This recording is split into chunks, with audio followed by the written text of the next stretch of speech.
All right, well, I'll just start by introducing myself. If you guys saw me on Instagram or if you're coming here from an email, my name is Allie Butts. I am the student coordinator for new student mentoring this year. That whole title is kind of a mouthful for me, and it takes me a little bit to remember, but that is my official title. But you guys will see me if you're a student and you're seeing this. You guys will see me all weekend, running around helping you guys just get everything that you guys need for a smooth transition into orientation. And parents, I'll be here also all weekend if you guys have any questions for a student and wanting student perspective. I'll be here for all of that as well. But I will pass it to Anita so that she can kind of talk about the ins and outs of all of what we're going to be talking about today. Hi, welcome. We're super excited to have you all here. We want this to be informational and a little bit of fun, and this is our first one, so hang with us on this.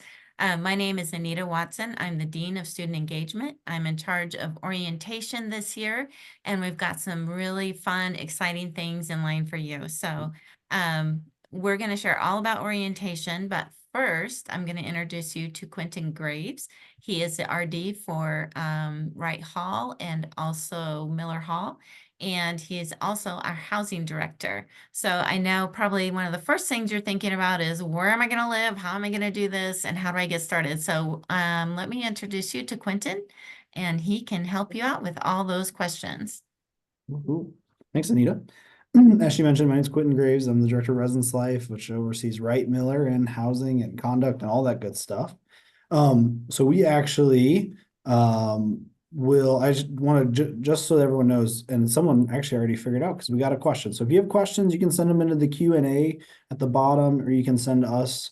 I don't believe there's just send anything to that Q&A portion and we can answer them throughout the time, or we'll have a question after each section. So we're gonna go through housing and then we'll go through orientation, and we'll answer those as we go. And feel free we want to make sure that if you have any questions, they get answered. So feel free to ask them for your friends, all that good stuff. So I'll just jump in now and talk about housing. I know that what's everyone's mind. It is May.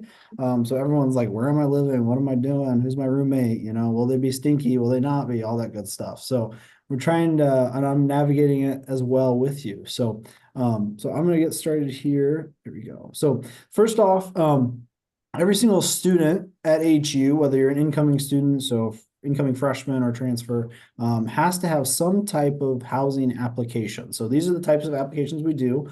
All of them are through our housing or HU portal called eRes Life.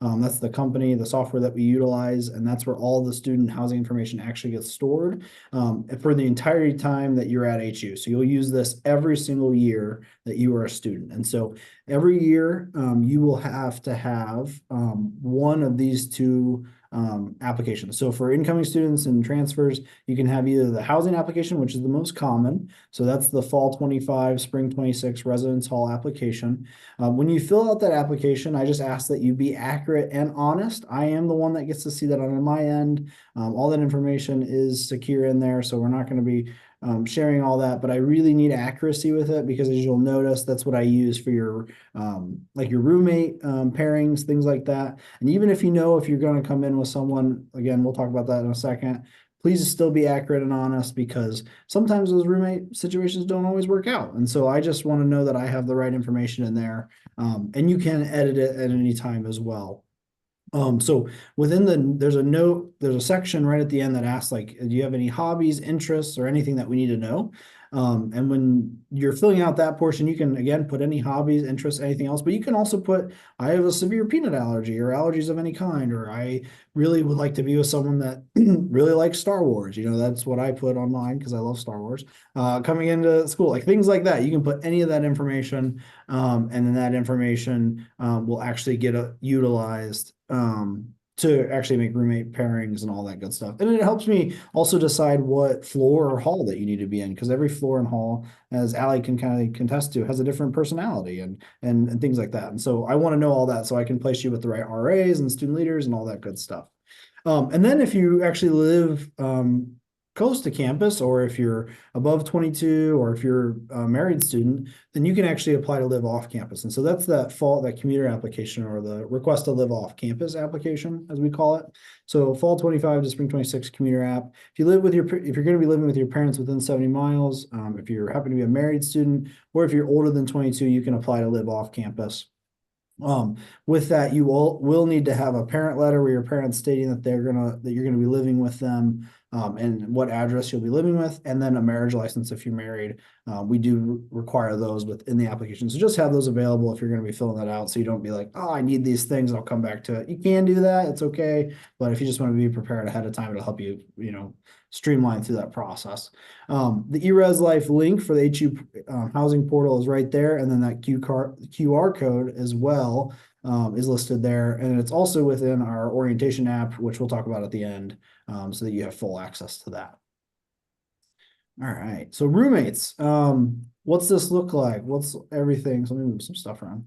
So you got two options. You can request someone you know. So if you've met someone through Zeme, which I know admissions uses. So if you don't know what that is, I'd recommend that you connect with your admissions counselor. But if you met someone through the Zeme app through admissions, or if you just know someone from your high school, or you met someone at the registration day that we just had like a month ago or so, or if you meet someone at Finally Foresters this summer, the event that's going to be happening, then you can actually create a roommate group, request that person. The way that, again, how it works, it's on the left-hand side of the housing portal. You just put their HU email, it actually sends them the request. But just remember, both of you will have to have a completed application for that to work out, or for that to go through. And if you run into issues with that, just shoot me an email, and I'll help you and walk you through that process. The other option is that you'll be placed with a roommate. I promise, I always hear this, like, they're like, when will I randomly be placed with someone? I promise it is not random. It is anything but. The amount of hours that I put into roommate placements, I promise it's not random. And so I know it feels that way, but I just want to give you a lot of information and know that that's not, and that there's a lot of thought and intentionality that I put in prayer that I put into those roommate placements. So I do use all of your application questions to make those. I even take into consideration your ranking of the halls you want to be in within the availability that we have in those spaces. But I also take into account, like I said, the whole floor, and even the RAs, like the student leaders or the SOJOs, our campus ministry coordinators is what our SOJOs is called. They're like our spiritual leaders on the floor. Like, I take into consideration the people that are on that floor to actually place you with a community that I think you're going to thrive. Sometimes that means being near other athletes, and sometimes that means, based on your application, placing you with people that I think that you're going to grow in, and things like that. And so I think that's what college is all about, growing with your community. And so I do that a lot. But again, I will place you with them, and then I encourage you to connect with them throughout the summer.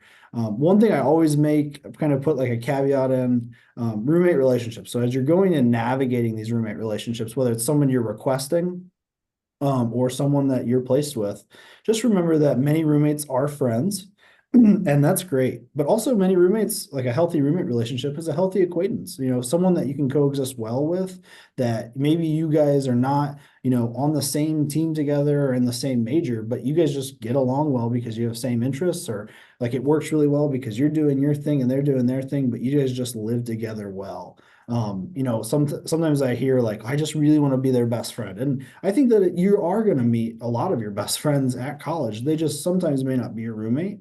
And that's sometimes hard or scary to hear per se, but it also is kind of, I mean, not to say it's the truth to some degree, but you're going to meet a lot of friends and meet a lot of people. Everything we talk about today is meeting people and being in community.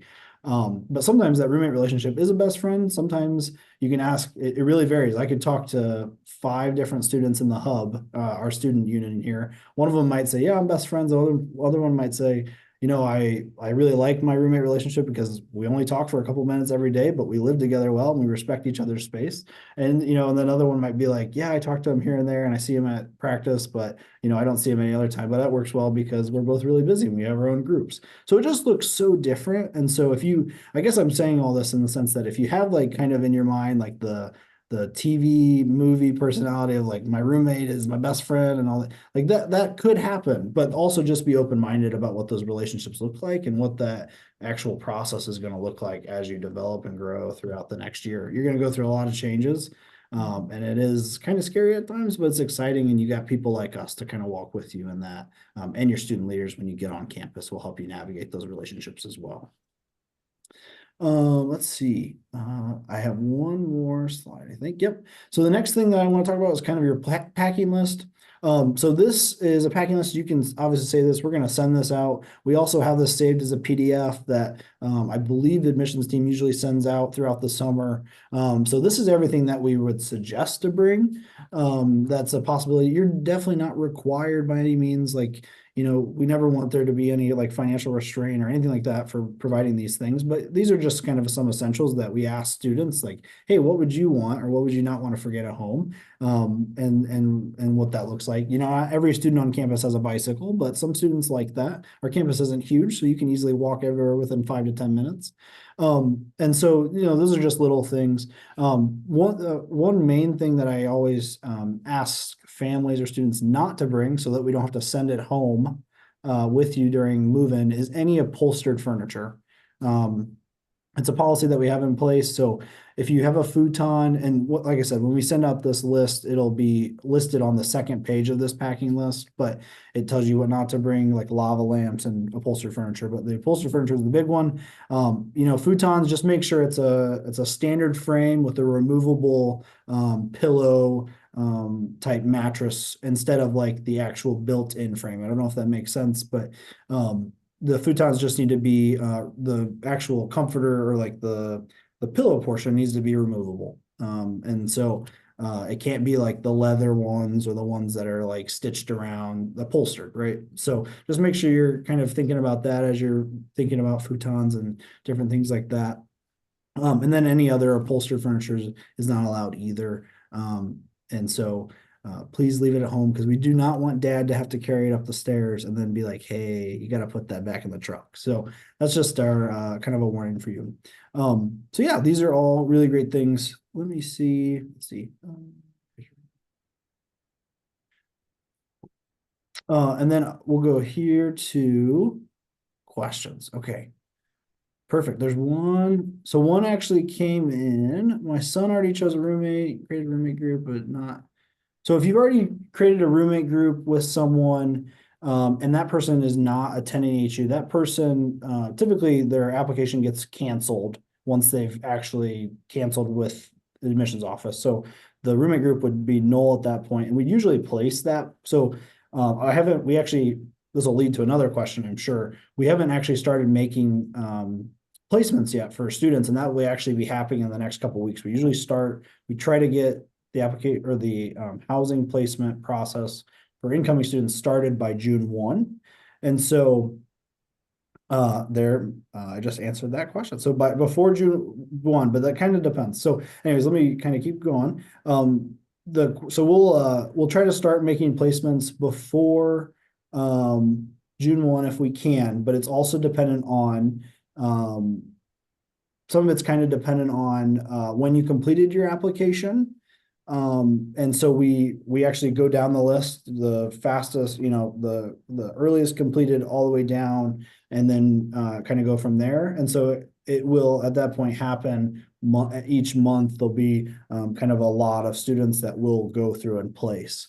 And we try to give as much time, like I always try to give as much time as possible for you to connect with your roommate and kind of see where you're living so you can get the right stuff for those rooms. So yeah, so if you can still look for roommates though, if you lost a roommate, which we're sad that they're not coming to HU, you can still choose roommates and request them all the way up until, even if I place you with a roommate and you meet someone, you can send that information to me and email me and I can actually make that change on the back end. So let's see, answer this one. And then let's see. So yeah, we'll be getting roommate assignments hopefully soon, but depending on when your roommate assignment will get to you as soon as we can. Just kind of depends on when your daughter completed the actual son or daughter completed the application, and then we'll do them kind of starting in the next couple of weeks. So just watch your HU emails. If you haven't been checking HU email, please do, and we'll be doing that. Let's see. How much? Okay.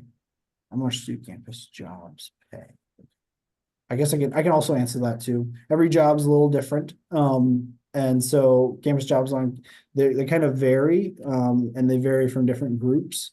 And so I think they start at like 8-10 an hour, somewhere around there, and go up from there depending on what job you're doing. Like maintenance and food services are actual outside companies, so they pay a little bit more. They're not the university, they're not work study jobs per se. So they pay a little bit more, but again, maintenance a little more physical, a little more labor intensive, so they are going to pay more. But like you could also, there's all kinds of jobs, and you can theoretically start looking at those jobs on our website. Just look up Huntington University student employment, and if there's positions open, you can reach out to people. But I know a lot of faculty really start advertising jobs starting in August when they get back for the summer, so you may have to wait a little bit on some of those. So if you're like looking at TA jobs and stuff like that. Let's see. Answered that. One other question. I'll answer this last question if I can, and then I'll let Anita go from there. At the Finally Foresters weekend, will we know which dorm? Lord willing, yes, that's always the goal, because I know Finally Foresters, you guys like to, or admissions really likes to place students in at least the hall that they're in if they can't place you in your room. Sometimes that happens, though. It kind of depends on, with camps and conferences, what buildings are available for you to live in. So, so that's kind of some of that dependence, but we do try to do that. So that's always a goal of mine, and that's usually in July. So yeah. Cool. All right, Anita, I'll let you kind of take over from there. And if you guys have more questions, I'll be watching the Q&A, so you're welcome to send them over, and I'll shoot you guys answers, or we'll answer them at the end. Great. Well, I'll have you hit the next slide for me, Quentin. Yeah. Thanks. So as I said, I'm in charge of Forester orientation. I want to encourage all of you to set aside the entire weekend. Please do not make plans to work the weekend of orientation. Please don't make family trips during the weekend of orientation. What we've done is we've formulated a weekend to help you get completely introduced at least to everything that is Huntington University to help you be successful starting on Monday when you start classes. So that counts even for commuters and transfer students. So commuters, transfer students, and residential students, all three groups, we are going to want you to set aside the whole weekend. Now, not every single group is going to have the exact same schedule. The transfers are going to end each day a little sooner, and the commuters will not have to move in, obviously, but we do want everyone to set that whole weekend aside. So the dates for that are Thursday, August 21st to Sunday, August 24th. When we start orientation, we are going to take all the students and we're going to give you a mentor that's going to be with you for the first 6 months of through December, actually, not quite 6 months, but all the way through the first semester. You're going to have a mentor. You're going to have an alpha group, which is a small group of students, probably 10 to 15 students. This is a picture of our transfer alpha group, which is quite a large group. Transfer students kind of know what they're doing since they've had at least a year of college under their belt, but we do have some important information that is specific to HU that we want them to be aware of before they start classes. So this is going to help you have all the support you need through the weekend. Allie and I are going to be partnering all weekend and for the next 5 weeks, as your alpha groups are going to meet every Thursday for the first 5 weeks of school. So you're going to get to know these folks in your alpha group. You're going to have a faculty member in that group as well. So you'll have a peer mentor and a faculty person. So that's 2 people you can go to for any question you have. In addition, of course, you've always got me in student life, and you've got Ellie too. All right, let's look at the next slide.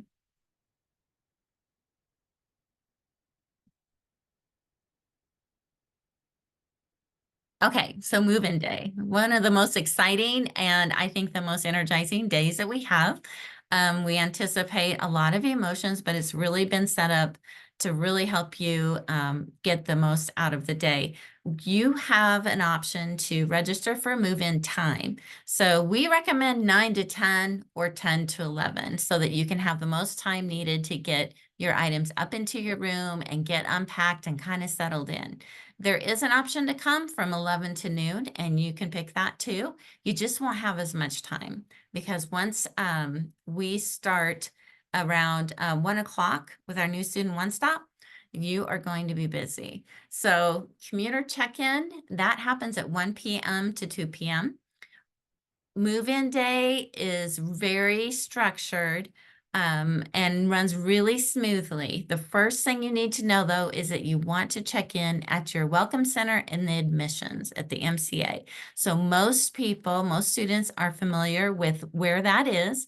So on the drive, the circle drive that goes up by the MCA, that's where you're going to pull up. We're going to have people here to direct you, and we're going to have people here even to help you unload your cars and get all your stuff up into your room. And then we're going to send your car to the freshman parking lot.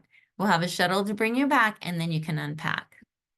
Anything to add to that, Allie? No, I just can't express enough how smoothly it goes. I remember my freshman year, my parents were like, I think we kind of just didn't expect it to be so fast, but we like took up one load, me and my parents, and we came back down and my whole car was unloaded.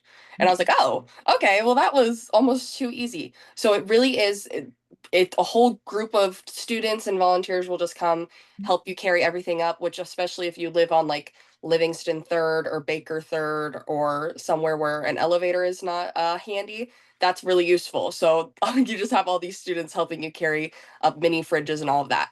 So it goes super smoothly. As long as you follow, me and Anita will put out signs everywhere, and there'll be students like Anita set out that will help you guys be able to find all the buildings. Because sometimes the very first time that can be a little tricky to find, but don't be afraid to ask anybody where it is. Everybody will know where all those dorm halls are and help to guide you to where you need to be.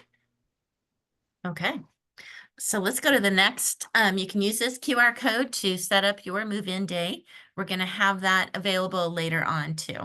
And Anita, what's the day of movement again? Day of The day of moving? move-in is the 21st of August. That's a Thursday.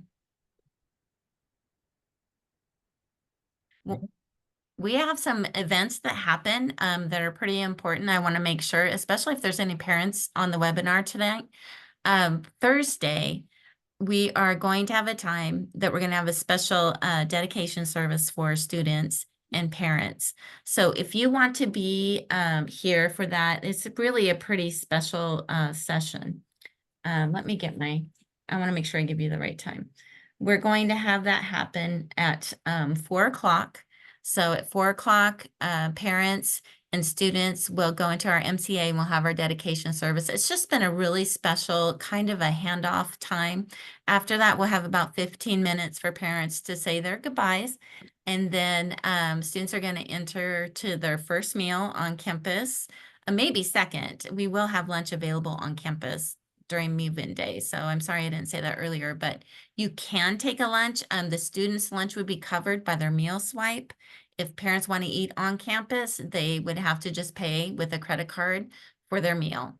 And so that's available as well. But after parents say goodbye, we're just going to take some time with the alpha groups, which the students would have met by this time.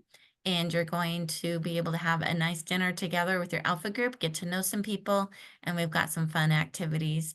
There's a lot of information, a lot of transitioning that first day. And so we keep it kind of low key.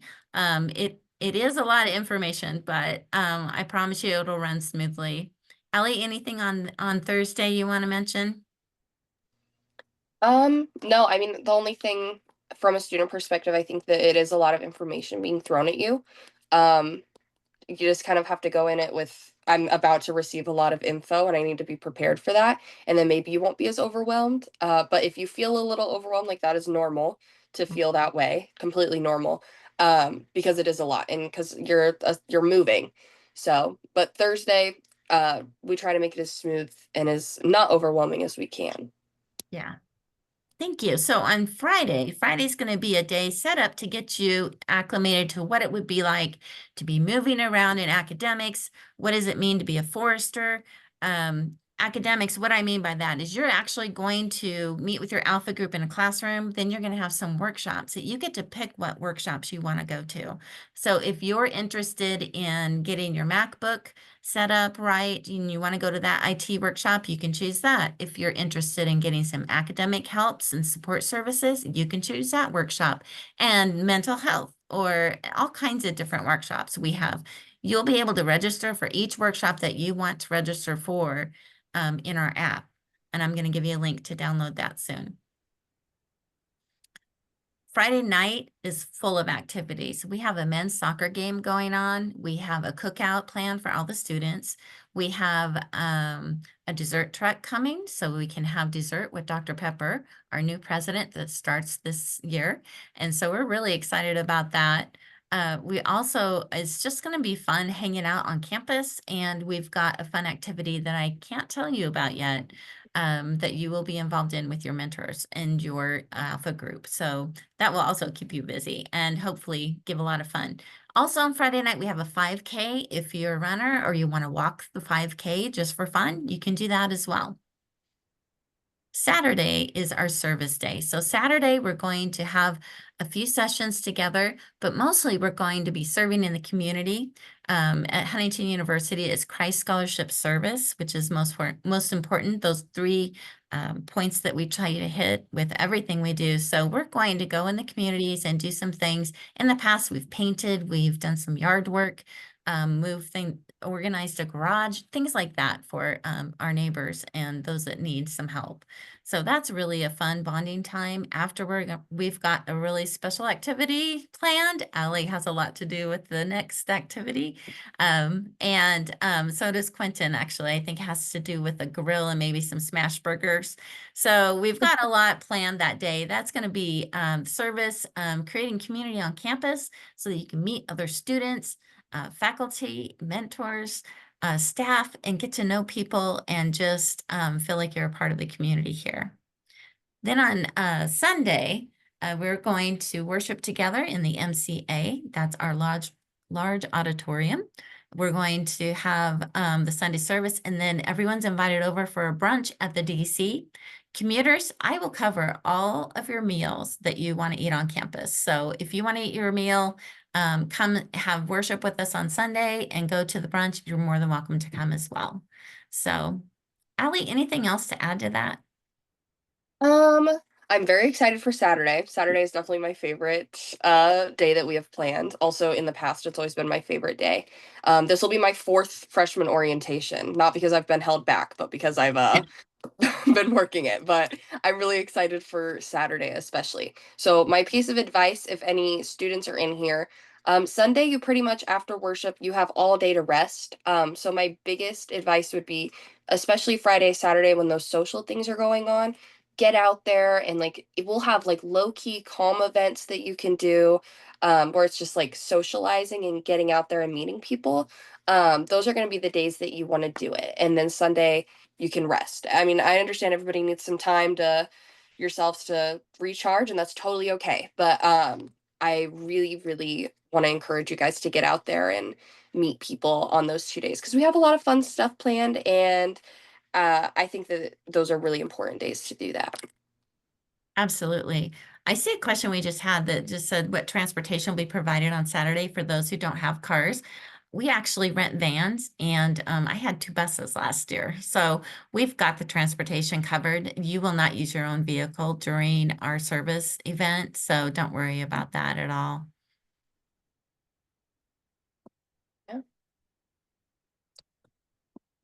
Lastly, let's download that app. So if you can use this QR code, it should take you to the app. It'll take, go ahead and just follow the directions on it. It runs really smooth. And what I encourage you to do, yes, please allow notifications and allow sharing information. Sharing information is only telling me what events you attended, that kind of thing. It's to help me so that I can make a better app for you next year if needed. So all the sharing and all of the notifications will be really important. So please allow all those things on the app when you download. You will log in with your HU credentials or I can't, oh, actually, I can't remember. I think you have to do you have to get a guidebook app first? Yeah, I think you have to get a guidebook account first.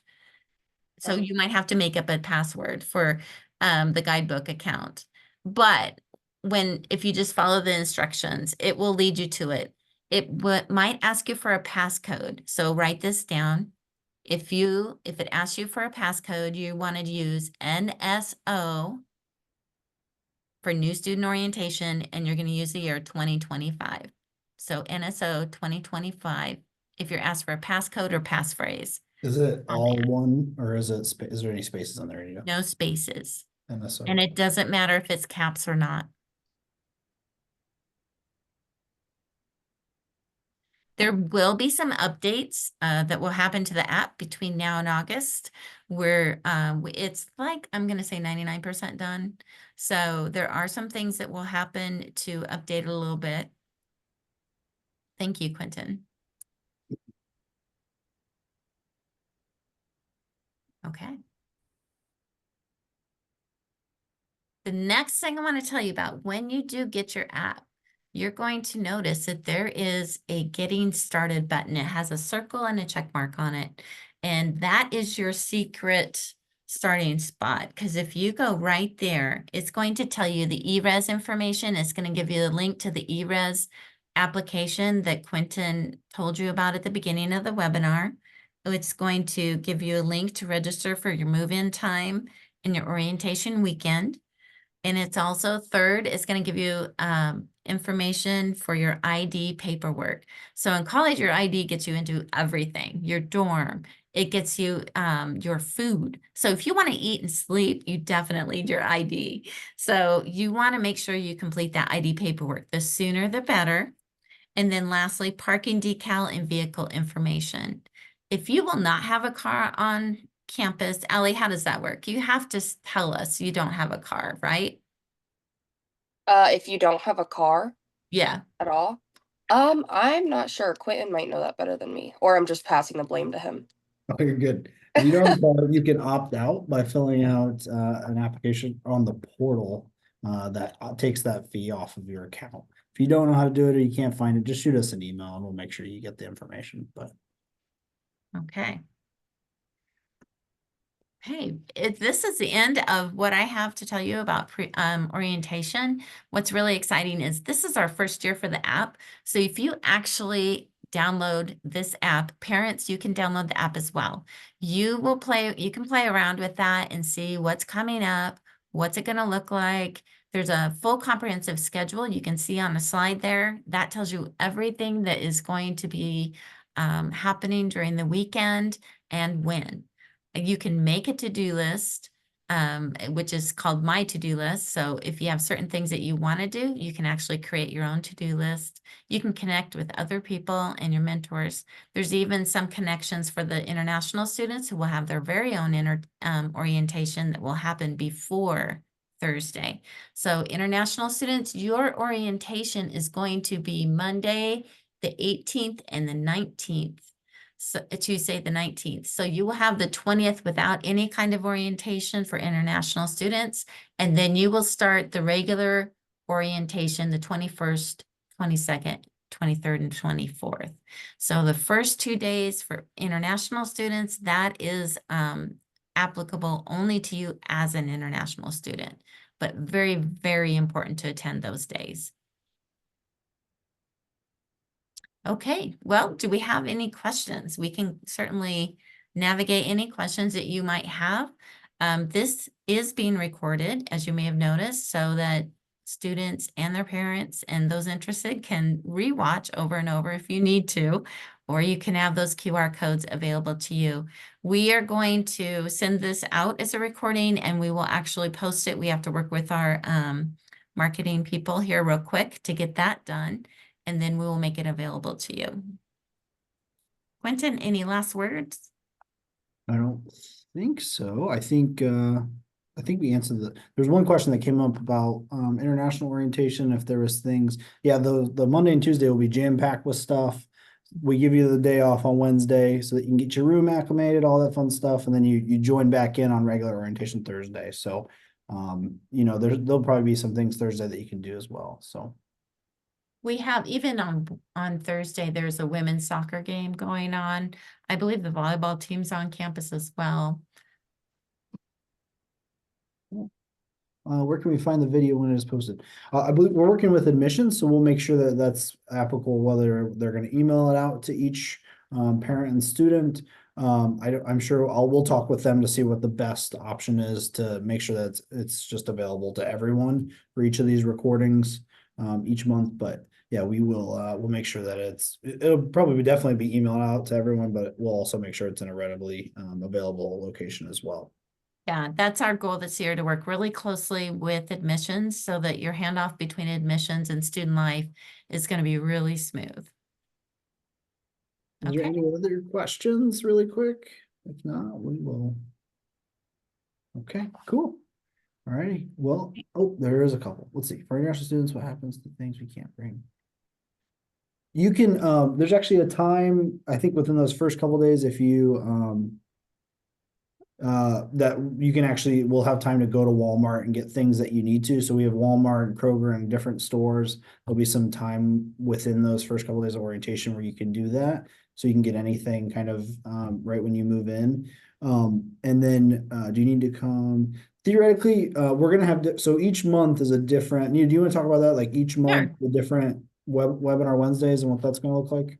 Yeah, so for webinar Wednesdays, we're doing different topics each month. You do not have to come, and you can just log on and see if you can find, or you will be able to find the link for the videos. So if you miss a video, you can just come back. We're going to put it on our website. We're going to have the admissions sending out the links for the videos as well. So it's not required at all. It's just a way to give you and maybe your parents and anyone helping you move in and get acclimated the information beforehand.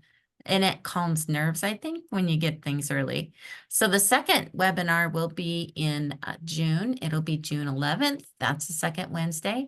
And in June 11th, we are going to have Martha Smith. She's our Dean of Student Services, and she's also our counselor and our career counselor. We got all kinds of services to help you with that. We've got some student life people that are going to be on the webinar to talk about student life clubs, ways to get involved, and support that we have for you that way. The last one is July 9th. On July 9th, we're going to talk a lot about academics and the ACE and how we support you academically and accommodations and any kind of things that need to go along that way. Anything else, Clinton? Quentin, I'm not be remembering. No, that sounds good. There's Sounds good. another question came up, freshman parking. So freshman parking is right in front of the Plex. The thing about parking is you get to, I always say the beautiful thing is everyone can drive and have a car on campus. Not all schools allow that, but with freshman parking, you get to work your way up. So what, Allie can speak to, once you get that P lot, which is the junior senior parking, it's really nice because you're right next to the buildings that you're living in. But up until then, you kind of have to work your way up into that. So freshman parking is actually just located right in front of the Plex. But like I said, everything on campus is like a 5 to 7 minute walk. So it's only a little bit hard in the winter, but every other day is pretty chill. So We It's also not that bad. It's a rite of passage. yeah. Gotta do it. We also we have some maps in the app. We've got dining, all the dining options, all the hours are open. So just have some fun and click around in there and see what you can find, and what that stuff will make more sense too when you get here. All right, anything else? any other questions when it comes in here? Not seeing any. Okay. Well, like I said, you can reach any of us, you can actually reach through email, Or you can let your admissions counselor know and they'll get you connected with us as well. But we're excited.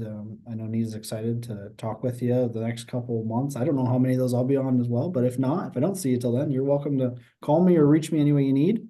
But do you guys have any last words? Yeah. Oh, Anita, you want to go?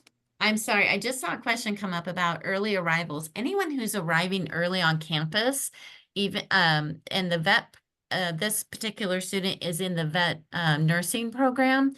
She will be here a week early. She does need to attend the August 21st through 25th orientation. So all that we cover will be applicable to her, as well as any transfer students or any athletic early arrivals or international students. Any early It, arrival orientation or system is for that specific program, and then the actual orientation is specific to like undergrad life in general, right, Anita? Is that how you? Yes, Yeah. that's a good way to put it. Yeah. and I had quite a few freshmen last year when I was a mentor that were in that same program, and they were able to do everything just fine. Like everything worked out. So if that calms any nerves with that, those coexist fine. Great question. Good questions. All right, well, I think if no other questions come in, I think we'll probably call it a night, but we appreciate all of you. We hope you have a great night. It's nice out here, so I'm excited to enjoy the weather, so. Great. Thank you so much, everyone. We can't wait to see you You. in August. Bye.